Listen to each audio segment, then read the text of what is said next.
Hah?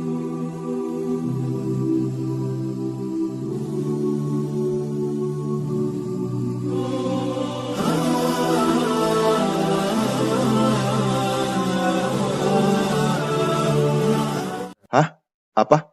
Buktinya adalah para nabi. Begini guys, semua orang bisa mengaku-ngaku sebagai nabi, terutama para pesulap. Para pesulap itu punya banyak trik untuk memukau kamu. Dan mereka bisa aja dengan gampang meyakinkan kamu bahwa mereka mempunyai kekuatan dari Tuhan atau mendapatkan wahyu atau apapun. Jadi apa buktinya Tuhan itu ada? Iya, teman-teman dirahmati Allah Subhanahu wa taala. Jadi bukti Tuhan itu apa? Disebutkan contohnya tadi ya.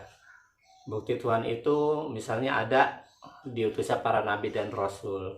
Ya, karena memang para nabi dan rasul itu ya, teman-teman yang dirahmati Allah Subhanahu wa taala, itu diberikan bekal mukjizat oleh Allah Subhanahu wa taala.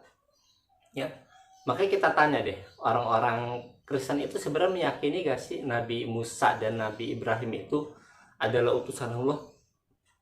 Kalau mereka meyakini, ya berarti mereka meyakini eksistensi adanya Nabi sebagai bentuk wujud ya pengkabaran kepada manusia bahwa sesungguhnya ada Rob atau Tuhan yang harus kita sembah, yaitu Allah Subhanahu wa taala.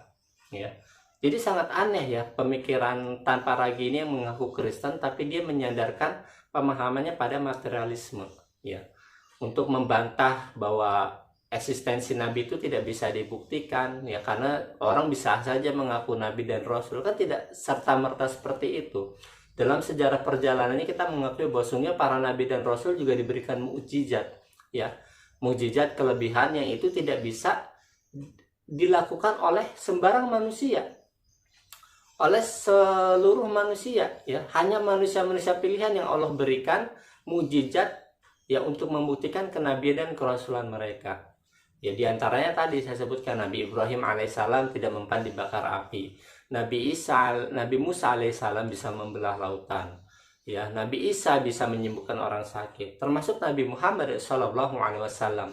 Ya dalam beberapa riwayat disebutkan ya beliau ya padahal waktu itu belum ada kendaraan canggih, diperjalankan oleh Allah Subhanahu wa taala dalam peristiwa Isra Mi'raj dari Mekah ke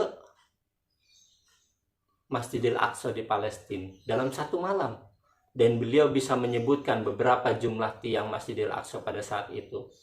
Itu adalah bukti nyata bahwa sesungguhnya ya nggak mungkin kan Rasulullah dalam satu perjalanan malam itu bisa sampai ke Palestina, tapi Rasulullah memberikan bukti bahwa sesungguhnya apa yang dikatakannya itu adalah benar, bahwa Rasulullah pernah melakukan perjalanan tersebut.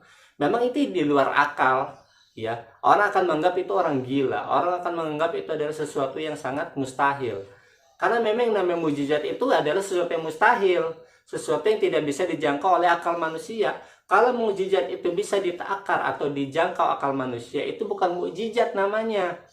Kenapa kita menganggap bahwa Nabi Ibrahim itu dibakar api tidak mempan itu sebagai mukjizat? Karena itu adalah luar biasa, tidak dijangkau akal manusia. Karena fitrahnya manusia itu kalau dibakar ya angus, tapi Nabi Ibrahim tidak. Itu adalah mukjizat di luar akal manusia. Begitupun juga misal dengan Nabi Musa. Siapa yang bisa membelah lautan ya tanpa alat canggih ya, dengan hanya tongkat?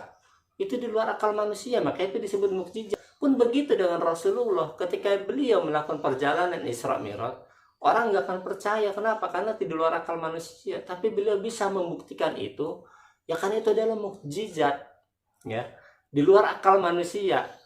Seperti itu. Jadi seperti nabi-nabi lainnya ya memang berbeda, nggak akan sama mukjizat. Misalnya Rasulullah bisa membelah lautan, tidak. Karena buktinya Nabi Musa saja kan tidak ada peristiwa beliau itu tidak mempan dibakar api seperti itu. Kan beda peristiwa mukjizat setiap nabi.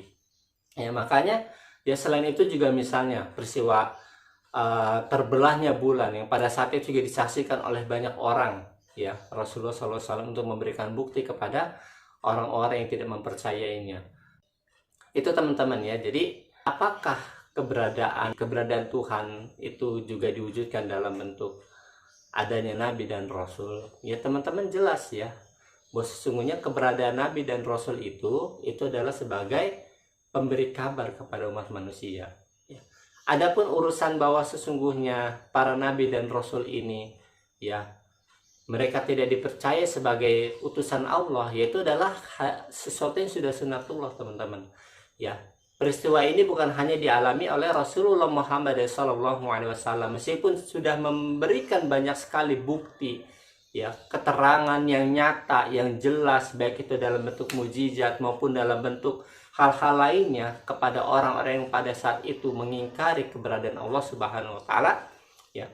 Maka tetap saja, ya, bahwa sesungguhnya peristiwa tersebut juga dialami oleh para nabi sebelum Nabi Muhammad SAW, seperti Nabi Ibrahim, seperti Nabi Musa, termasuk Nabi Isa alaihissalam yang menyebarkan tentang keesaan Allah Subhanahu wa taala. Namun banyak di kalangan umat pada saat itu juga menolak, ya, apa yang disampaikan oleh Nabi Isa alaihissalam terkait kita hanya beribadah kepada Allah Subhanahu wa taala saja. Ya, jadi teman-teman, ya, jadi kalau misalnya ada orang yang menolak bahwa bukti Tuhan adalah kenabian, ya itu adalah wajar.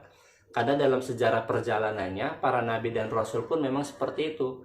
Tidak semuanya menerima ajaran para nabi dan rasul, pasti ada saja yang menolak, ya, yang mengecam, bahkan memeranginya, bahkan menganggap bahwa para nabi dan rasul itu adalah sesuatu yang orang gila, orang ngaku-ngaku, segala macam. Meskipun sebenarnya para nabi dan rasul itu sudah memberikan bukti yang nyata kepada mereka dengan mukjizat dan dengan hal-hal lainnya.